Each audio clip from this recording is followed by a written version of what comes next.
What makes you say that? I knew you'd be curious. Let me tell you a story.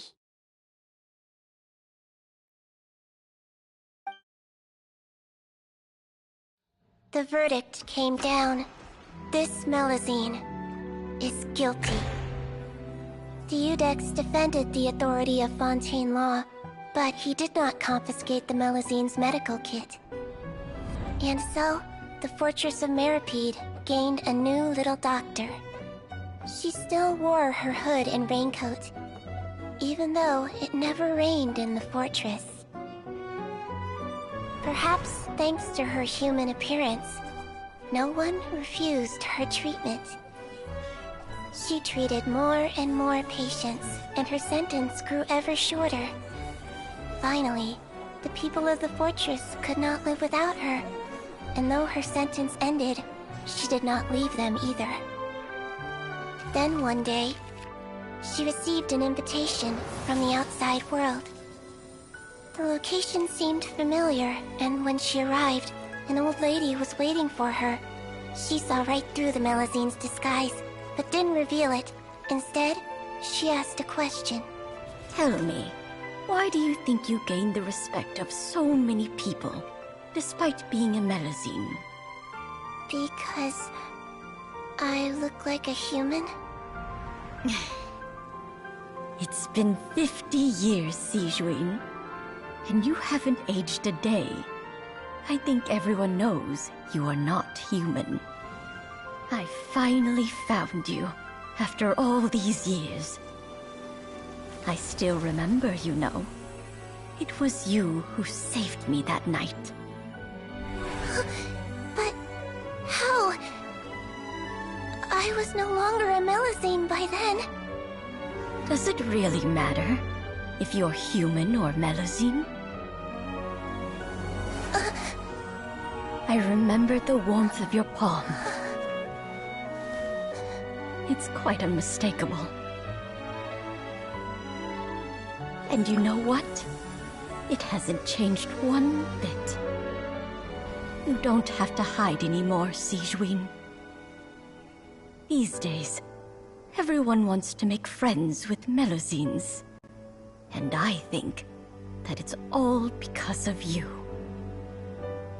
I'm sorry I couldn't say this until now, but thank you, Dr. Melusine. Now that's an ending Paimon can get behind. After hearing everything Paten said, I wanted to tell him that it didn't matter who he looked like on the outside. But it was too late. The warmth in his palm had already disappeared. I tried to treat him, but the roots of his problem had nothing to do with his face.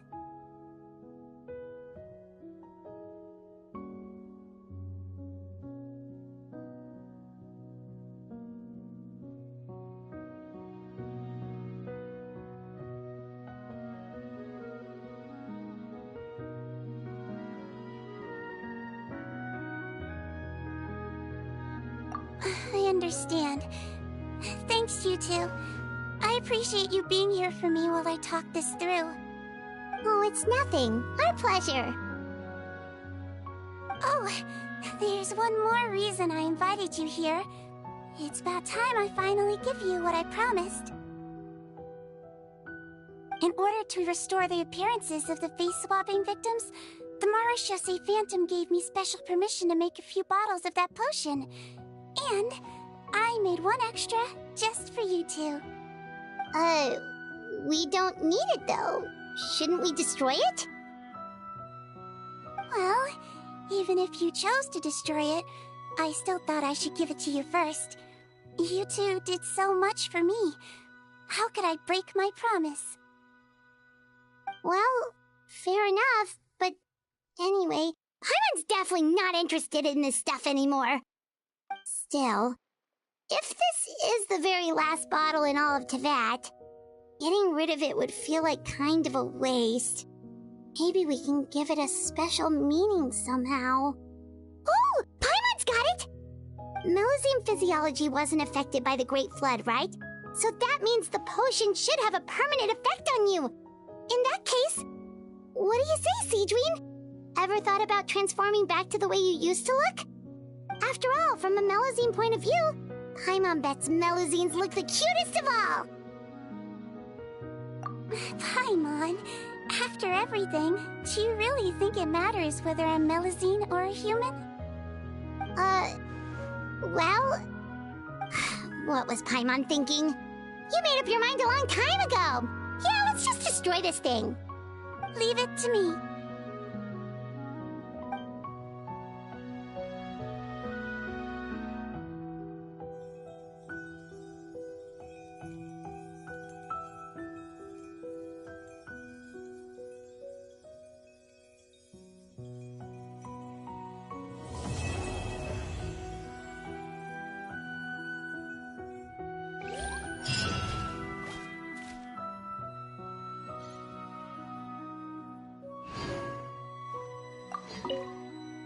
I'd like to stay here with...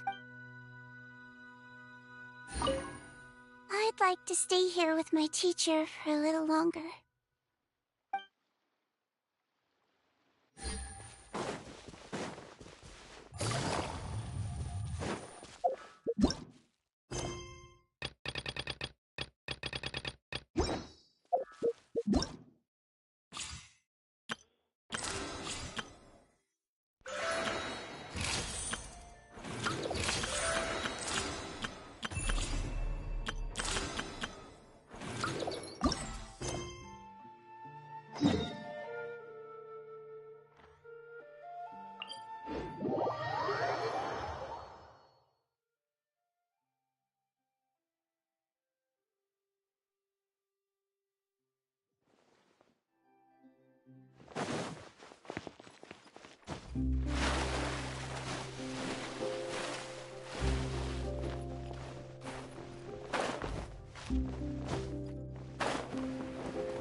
I got a new letter from an informant.